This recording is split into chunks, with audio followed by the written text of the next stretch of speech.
Mes chers amis, Liwaya Sagé Mignon Magnata, vraiment, ça se passe dans mon thème. Je me demande vraiment pourquoi BCBG Bobombela Biso Samokende, comme ça, souffrant. Alors, toi qui n'as pas un bon européen, c'était à travers la prière, na biso na musique, biso ba fanatique, on a musique à BCBG, tu vois, continuer à faire la prière. Et ouais, puis comme ça, qu'on a biso bika vraiment. Quoi ça star là quand BCBG t'as pour na Congo mobimba, ceux qui sentent dérangé, vous en encouragez, vous en encouragez, voyez bisabiso. La prière, donc on a on a on ça là vraiment. Que ce nom repose en paix, Sagé Mignon Magnata, biso ba fanatique, on a musique à BCBG. Pema la kimia ndeko.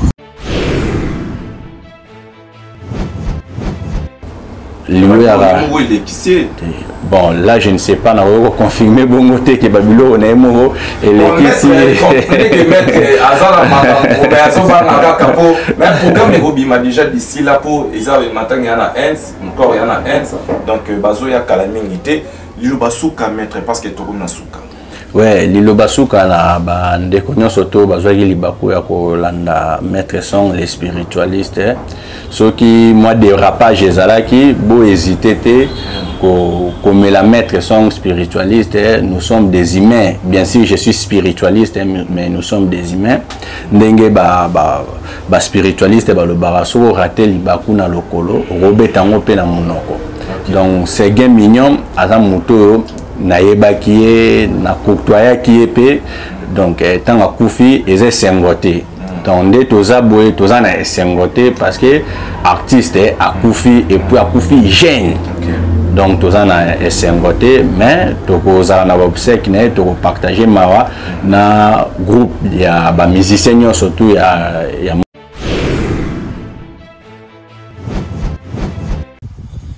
Ouais, mes chers amis, dans la vidéo où tout le monde a rencontré Kanza, ex-musicien Fali, Azalaka, petit frère Sagé, à l'hôpital, à côté de la grand frère Naye, au monde a Zagine na Koseka, Zagine a bien. Donc, Sagé est à l'hôpital, à rencontrer Tomboli, tout le monde est à l'Okolomo comme t'es bimé, tu évites ce que l'Okolomo sous qui m'a été pourquoi, à filmer qui en côté, ou soit. Et que bon te baili o et que bon te baili o baili ata ba 20 problèmes ou 10 problèmes mais ezo kende ndenge morote et puis bat na mukilo muntu e banaka soki neti yo e bayinga o kendaki kota mettre mobu ngapi na kendaki kuna ndeko cameraman pas kendaki kuna batebele ba kendaki kuna so bazu ba résultat un jour c'est to kuta to fandi to comprendre banamo que akuna so okay et le présent est-ce que structure pénale ezali ou ilandelaka ou ba vrai ou ba faux ou pénale landela pénale qui était bon na domaine spirituel eza moi passi structure wana ekoyo kozala penza te du moins kaka ke soki neti oza neti ndenge biso toza na temple na ngai boye ezali conformément à la loi ya mboka na biso ke bayebi ke il y a un certain maître spirituel sans voilà wana nde l'état yebi soki naza na likambo moko be l'état yebi ki azo reconnaître nga en tant que spiritualiste mais ba misusu pe donc moi toko tapina na ba détail wana ezate pour les faux eza partout c'est bon les faux eza partout est-ce que tu as été initié ou soit tu es le moko bo inné je sais pas et puis combien de temps dans le domaine oui na ko koloba ezelo mo iné parce que papa o aboti papa nanga alaki spiritualiste donc moi autant comme ezate ba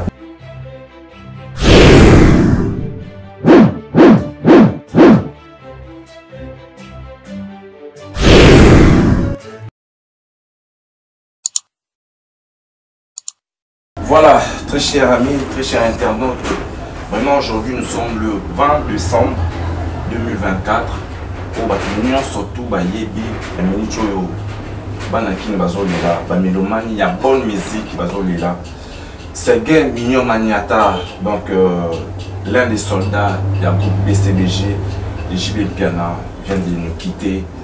Donc, Liwanaye et l'Obisi Batou, Liwanaye, vraiment, Batuna Batou, Boyana, Ndena Bango. Mais, on a reçu un appel de maître, lui c'est le maître. Voilà, très chers amis, on a reçu un appel spécial de maître Song.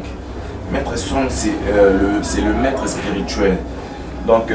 c'est quelqu'un qui connaissait très bien l'artiste. Il y a un moment où il y a vélo, ma temple, il y a tout ça secret, tout ça vraie version. Oyo, il y a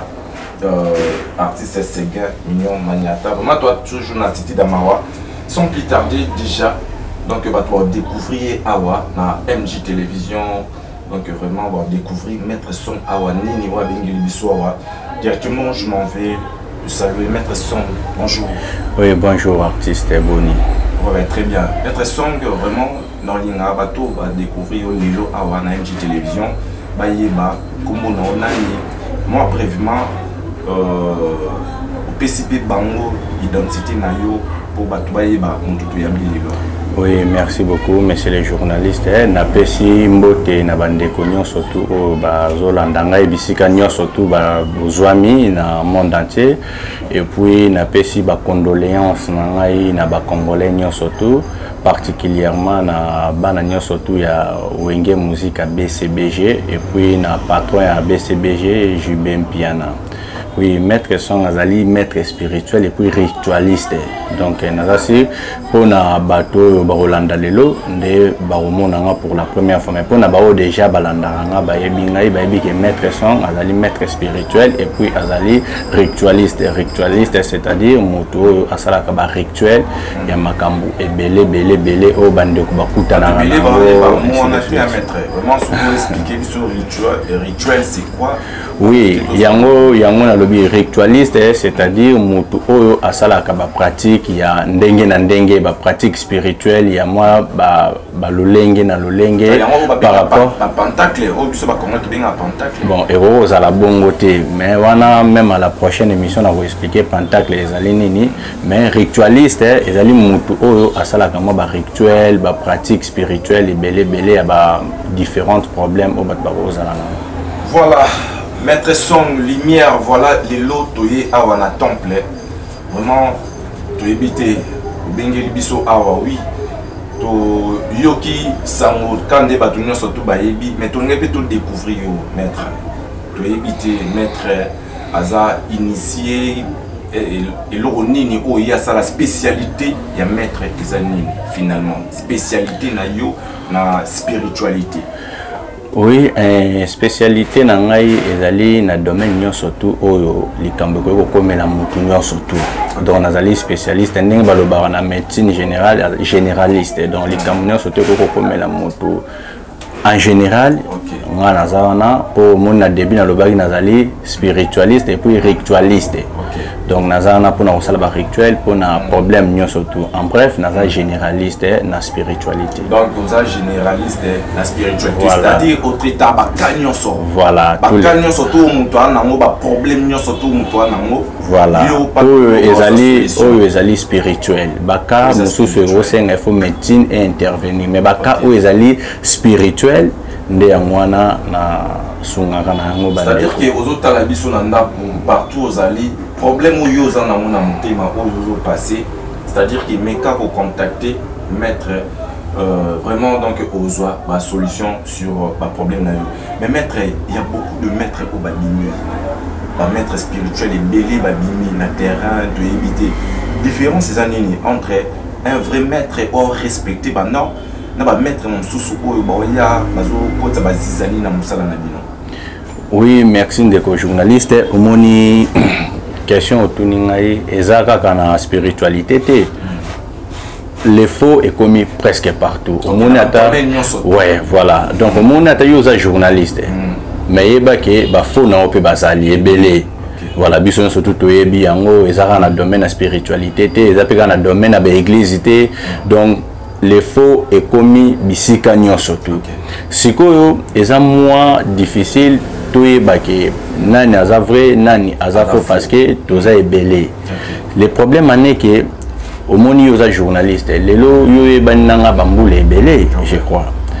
mais mutu mususu pe ko yeba ete momoni alandika émission de tosali ayoki ndenge maître expliqué par rapport ya baka yepe azui abengi yo poza journaliste okende na yo afuti yo pe mbongo mona leki alobi pe o yaza na ngo poso mona batu balandi yepe des fois pe batu ba pese confiance ba comme pour benga yepo asunga bona makambo ba ozala na yango mais ndenge tuni siko oyeba ndenge nini les faux et les vrais donc wana eza kutu eloko oyo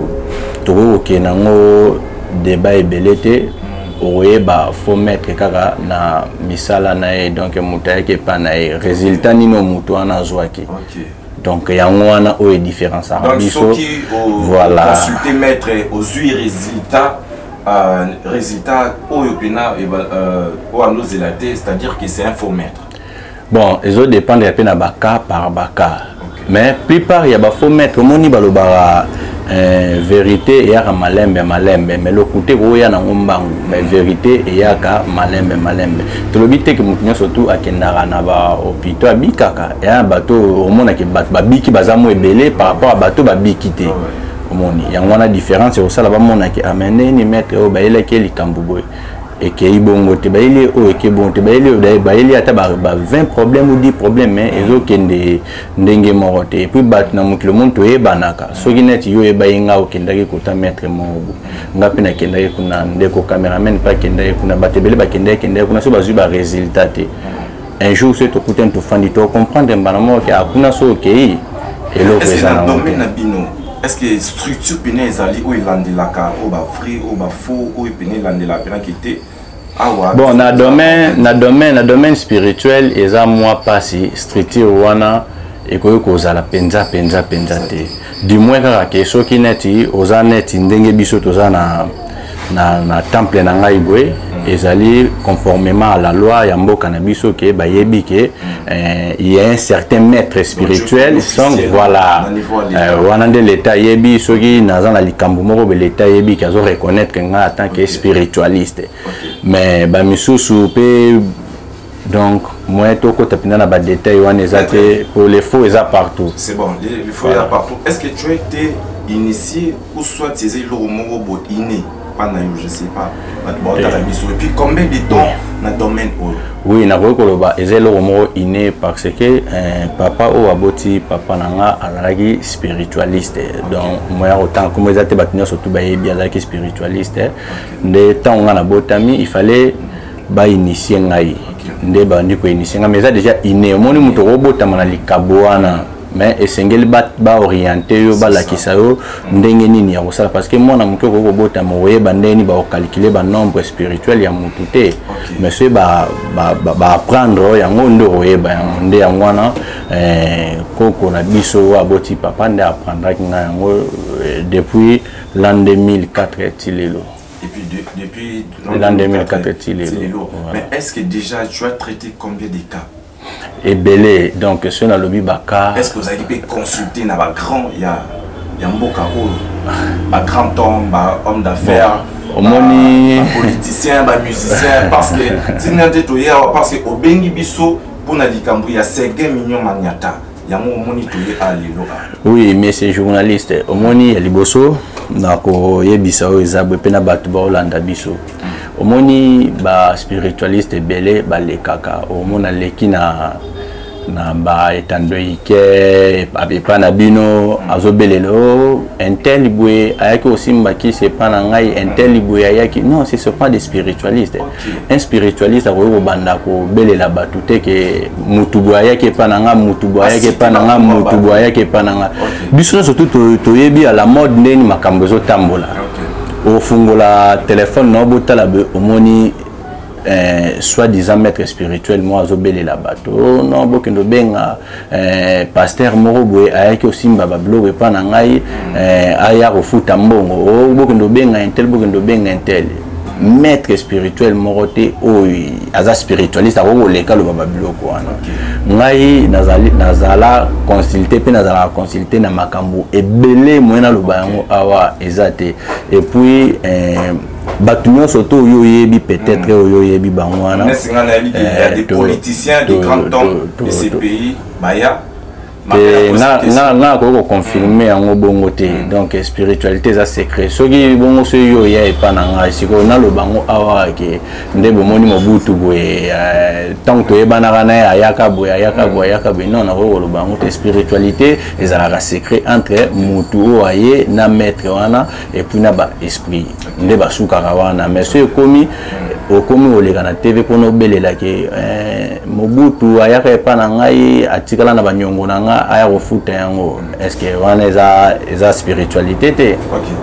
maître mais il y a des gens qui nous suivent de partout hein bon ta la biso partout des fois ba nous souper ba na bango ba problème na bango peut-être ça a besoin aya ba initier peut-être est-ce que pour bisa bon pour initier na pour travail travail nous sommes rolling année au salaire les gars travail même nous sommes soit au initier peut-être à nous gérer ba maramnaye tout ça là et puis peut-être les lobby pas comme loi yo est-ce que ça n'a pas des avantages oyo bateau bayaka je sais pas nous tourner que toi nous allons moins véridique même ça bateau qui faut autant la norme mais il faut ça boulou surtout bateau bayaka pour bazala initier bayaka pour au traité qu'est-ce qu'il faut ba ça là tout ça là. Oui, il y a le besoin dans la question tournie pour moi à la initier la spiritualité à comme maître spirituel ce n'est pas donné à n'importe qui. Okay. Donc on a donc ils ont des critères moko ils allaient un peu très difficile. Okay. Au moni tous dans un monde où ils allaient le batebeli ba koka ko respecter ba principe. Ah ouais. Donc aux à la moins difficile mutu à comme spiritualiste au moins sur les qui déjà orienté depuis son enfance des suko vérifier d'une manière spirituelle telle que mutu dans la lignée wana de to accompagner dans l'enseignement et puis to tirer à contact na ba esprit de monde peut mutu wana comme ko sunga batu mais ce n'est pas donné à n'importe qui au moni pour mutu mususu aux ala abotami boye abeta balete lo monte mbamo beaucoup misera à jouer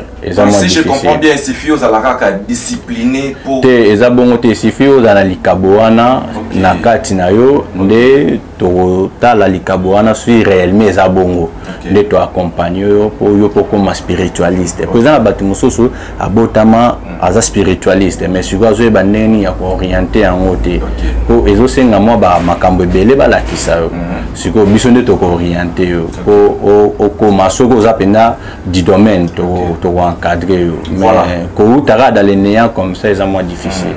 ndé yango moni nazongi sur la question na otunaki dès le début oyeba les faux les vrais neni pour moni mutu mususu abotem na likaboana te mais le kola monika ke mususu alandi ba émission spiritualité mingi parfois lingara yango pe mingi omona comme ba mo maître spirituel musu pa ki atangi mo livre mi balé mi ça tout comme ba mo spiritualiste mais musu eza likabona ete. OK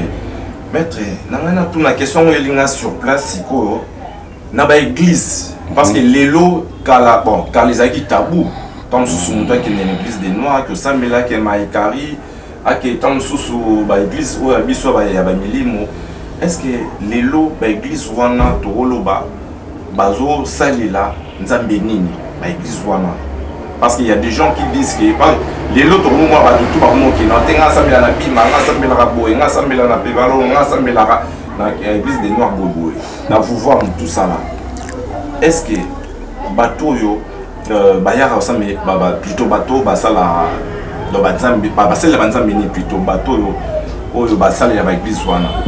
il y a les bossos, tous dans un pays moro, ils laïque, pays n'amuse laïque, c'est-à-dire ils ont une religion surtout ya mukili. Donc, et aux alapena moi passé qu'on déterminer église où essaye la ranzambe, où église où essaye la ranzambe, où église où essaye la ranzambe, parce que église na église ils ont un principe nango ndenge ba salaka. Mais ils ont rien mutuye moko soki aki exemple ressemble na maikari exemple na bima ainsi de suite yenda royeba ki ate koto nazali te makamna na ça va donc article mais ça moi difficile oyeba ki église o ba osembela nzambe o église o ba osembela nzambe wana vraiment très difficile so maître spirituel moi yebiso ke église on ba sembela nzambe o ba sembela non wana akoko kosa mais pour na yo no conseiller batunini bakende te pona ngai conseil na opesa na bandeko nyonso to bozali bakwe rolanda émission koto oyo ok yo moni que ça va tika la koto wana atika la place yazali koto yo moni que n'importe quelle église koto ga yo moni que koto pena ça va otika liwana atika liwana yama tuni est-ce que kuna vérité zali est-ce que pena makambo etambona kasi yango na lo ba donc yo maître spirituel tu sais voir oui awaya mabe awaya malamu oui yango na zo lo ba donc tant que azali parce que mutu aura décision tant que adulte donc a dépassé déjà 18 ans adulte yenda okende place wana ayebi que non koto ça va soit ça ne va pas oyeba pega koto ça ne va pas à changer koto esimbela e atikali wana lobi kwa mutu est-ce que lobi kwa mutu esinga kaka nzambe le créateur to esinga ba moyen surtout moyen mutu a consulter bon omoni kobika ya mutu ezana mwa ba voler belé kobika ya mutu tozana ba miracle mususu o ezalaki inattendu salami omoni mutabiki ngai babenga ngai ndeko moko na Matadi abandaye ko télématé elo monte babenga ngai na problème sexuel bon abandaye ko télématé na sens que alala disons alala abandaye non pas la sexualité oui alala a télémara pendate donc basukola keka ya olala ba contacta ngai na senga boblo na esingle na senga ba pesa ngai le jour où on a oya neti lundi pona kende kuna samedi nango ba bengi nga ba bo no to moni a telemi asali ba makambo na nyo surtout normal et puis na ko bengi sa bango bayaki donc miracle mususu voilà miracle mususu et zalaka nango inattendu volonté kaka ya yemoko nzambe asali miracle ani salami bongo mais mususu pe senga ke il faut okende batio mo loboko basimba yo ba bouger yo ba expliquer nini esengeli osala mon exemple mo na ko pesa couple moko bazalaki ensemble supposons mobala boyi mwasi mais moi ça tikali na uzemite mais na bolingo wana mwasi bolingo pendi ezali mais mobali aboye pour akota mwasi mususu neti ka ya bongo esenga voilà affection retour d'affection ndeto benga na spiritualité donc esenga nini esenga il faut ba rituel et salam esenga il faut ba rituel et salama. C'est-à-dire que nani retour affection na rituel faut salama. Il faut rituel et salama. Ka ya bateau n'est pas beau taraté moi ça beau taraté mobali aluka abota on appelle rituel il faut salama. Sikoyo ndeka na lobby rituel mususu kozala inattendu volonté spirituelle et salami yango moko volonté céleste et salami yango moko omona mususu mutabota raté akenda pe nulle part omoni na ba age mo omona yo ozwazemi aboti sans que ça la pratique mo mais mususu pe et ezosenga il faut osa la pratique wana poso olandeli yango te otika la bongo omoni spiritualité tambolaka après na médecine na médecine na biso soye mutaza na appendicite pour atika la kimia il faut ba pasola e ba longola yango au fil et à mesure azobokola yango un jour pe ko panzana omoni komba complication et comme pe mutuna liwa pour na kaneti promotion mutana besoin mamnaye il faut lukani ba luana lingala quoi. Donc promotion amata il faut ba rituel et salama amata na tansu na musala na ba activité na domaine surtout voilà commerce tout ça là donc il faut ba rituel et salama bala ki se ndenge nini omoni mukili o ndenge ba ime bazali ba ime za bisonde to ça parce que dans les quatre êtres vivants bateau baza évoluer na sagesse na intelligence et ça ba ime donc bateau ndenge bisoto za boy. Alors, tant que vous vivez dans mon kil, celui qui est peut-être anormal. Pour moi, tout ça rose là, abotama na normal mais ayeko kutana na ba réalité ya mokili au mona mutu mususu akei asala eloko moko pona mutu ana évoluer te ezalaka parce que la sorcellerie existe wana ezala ngai ezala yo ezala bato ba tala biso ba que la sorcellerie existe wana mutu ayeko boya yango azalité mais pour mutu à maintenir alors place azabi kaza au sommet place aza déjà ça va net tout le monde a ba grand homme d'affaires au monde qui azakaka na hauteur donc il faut toujours asala ba rituel il faut asala nde ba rituel donc ba rituel wana il faut ba lakisa o ndenge nini ya kosala rituel wana omoni bat baleka na nzela bo leka na matiti bozo leka bo mona matiti bo mona pe mabele mais boyebi utilité na ngo penza na nyonso tuti mais mutu mususu akoya a expliquer abi amoni matiti o leka o ndo za na hémorroïde wana so buki yango sali bo o mona hémorroïde et aussi là donc moi ki yo yebaki yango te mais balakisi yo yango donc na mukili ba apprendre aka donc il faut apprendre soko yebite pour la kiso ke omoni likambo ozana ngo o esila basalaka donc maître aux spécialiste na domaine nyonso ozali ya spiritualité voilà mais aujourd'hui toye pas na yo parce que toye bi marambo ya liwa o ya Seguin Mignon Maniata lelo totika biso bato balobi bato basololi balobi sur liwa na ye ba msusu ba bikete zaye moko nde peut-être vitesse na ye nde ememi na liwa na kufa ba msusu pe balobi kete zaki bande konaika ya BCBG pour ne pas citer les noms parce qu'il y a des noms qui sont cités na liwa ya nani Seguin Mignon Maniata mais je sais pas aujourd'hui tous as ko pa na yo yebaki Seguin Mignon Maniata boano zala na ye je sais pas oyo nini oyo monaki to oyebi sur finaye na invité sori au bandeko batala yo so bo expliquer ba oui na ba ndeko nyonso to bazuli baku ya Rolanda biso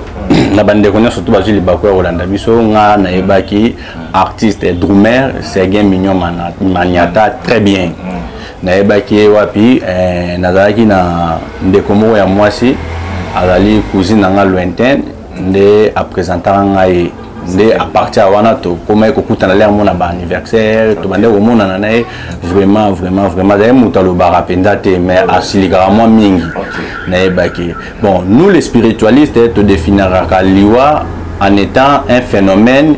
naturel wana biso ba spiritualiste to yebi ke liwa est un phénomène moro naturel o comme là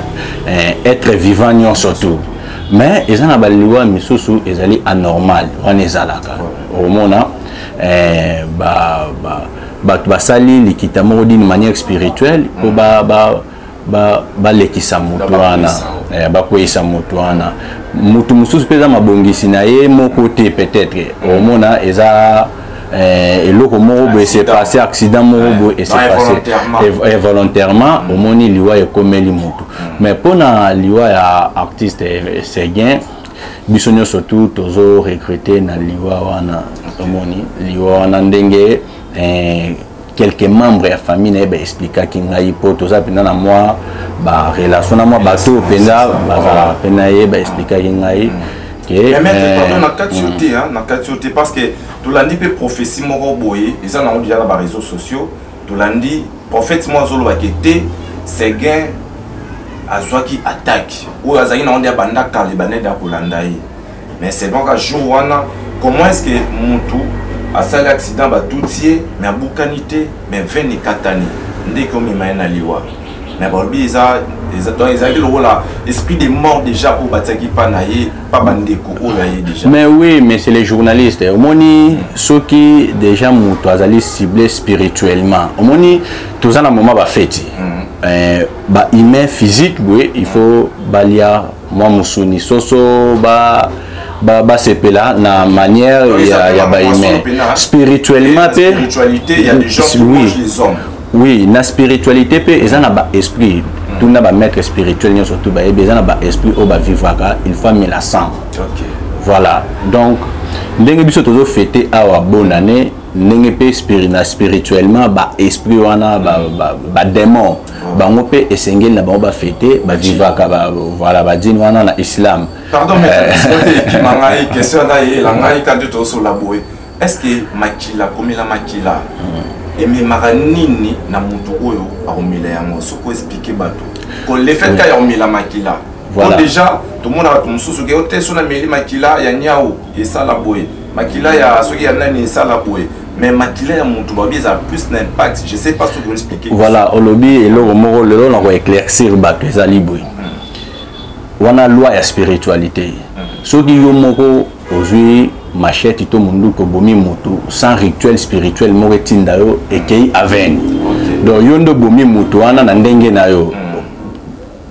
ozwa mbongo pete ndongo bomi wana ezate spirituellement ba matisa ba pete wana ekei aven wana eza loi spirituelle partout dans le monde des abongo so yo ke boma na ndenge na yo mais ce que ça que ezali recommandé d'une manière spirituelle peut-être que na certes moko boye basenga ki yo ke esengelo boma mutu wana ko ba pesa o eloko boye so ko sali yango ndo bénéficier eloko wana mais so yo ko sali yango na ndenge na même makila so yo ke bomi mutu zu makila na o meli yango sans rituel mo ezala recommandé wana osali yango ekei nango bongo wana omeli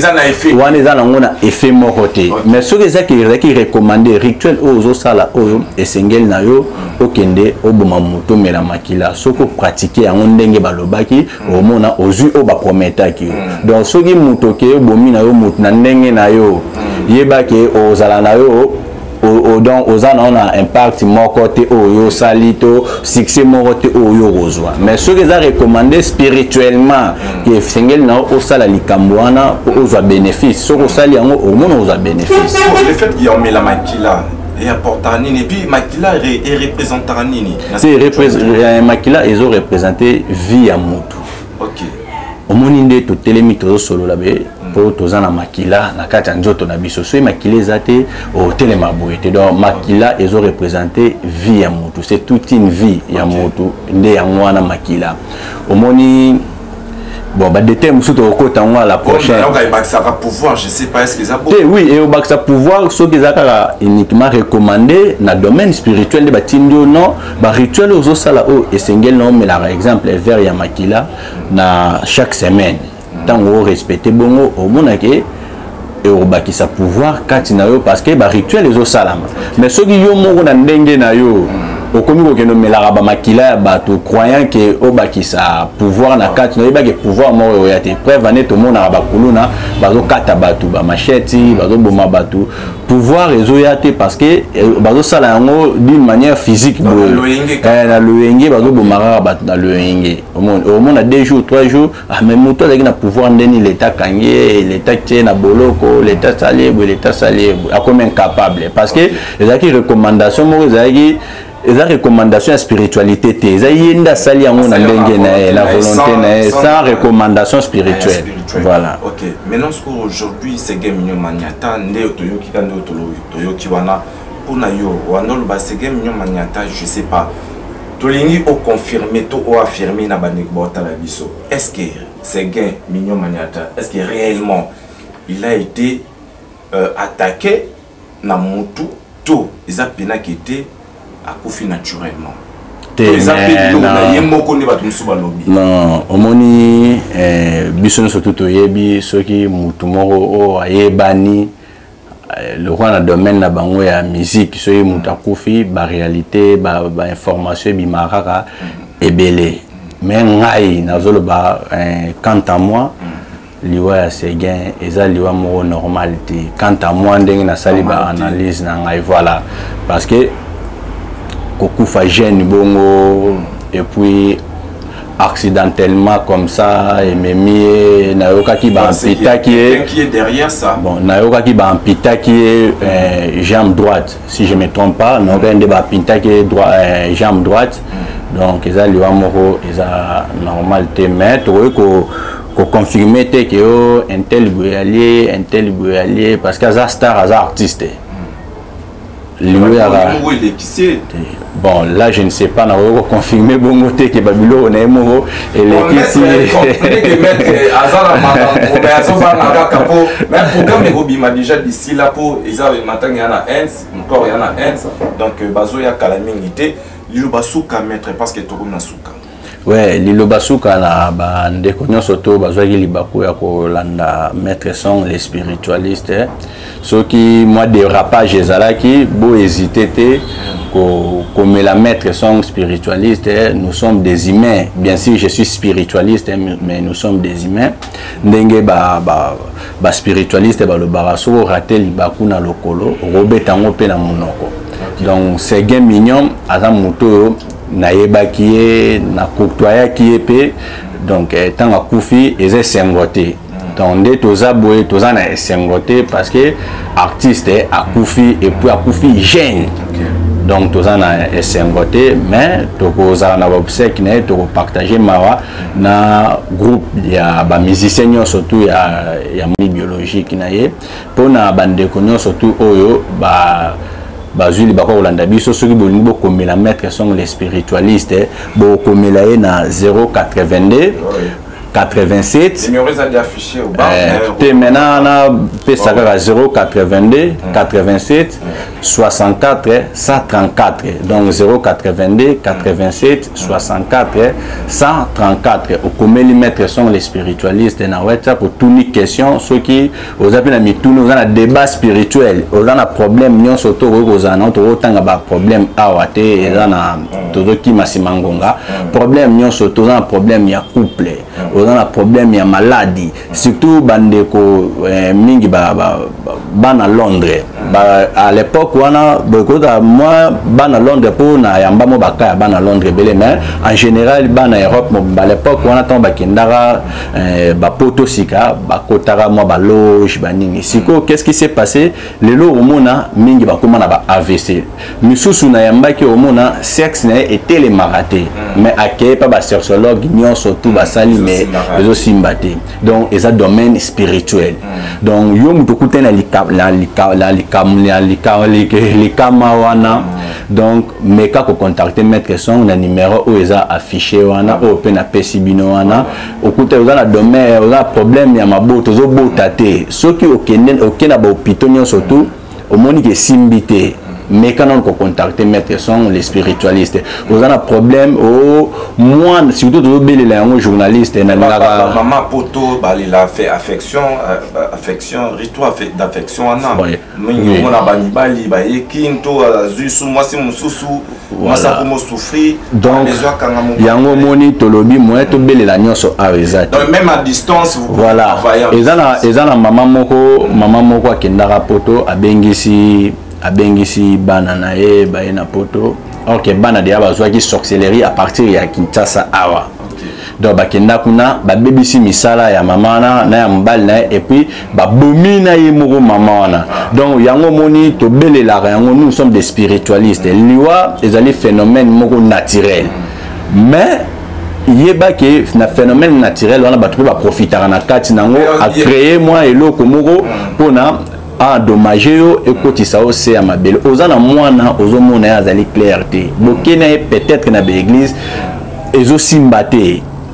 contacter maître son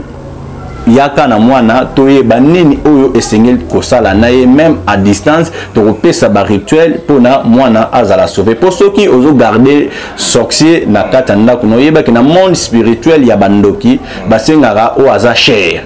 yeba ke aolia bato belé tia osuka na yomo moto osuka voilà maître to comme de la suka mais maître et le romoko surtout bandeko bota la biso partout dans le monde entier bateau balingaka vraiment pas se protéger contre bataille qui n'ont surtout et comme là-bas je sais pas est-ce que c'est aussi disponible chez mais ezali possible na mutunyon surtout à se protéger pourquoi parce que muto aza peine na oyo yebiete omoni ako za mobile na yo mwasi na yo mwana noko oyebiete nga aza na ndeko moko azala ana Kinshasa mais akombataka neve na azala na poto moyen na beta lisolo ane ezate donc yeba ke mutu nyonso to bisiko ozali na poto na Congo wapi bisiko olanda émission au problème nyonso oyo ozali na yango mais kana nko tuna question peut-être que réponse nango to solution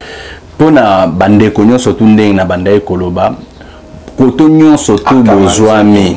donc kotambola kaka bongo te donc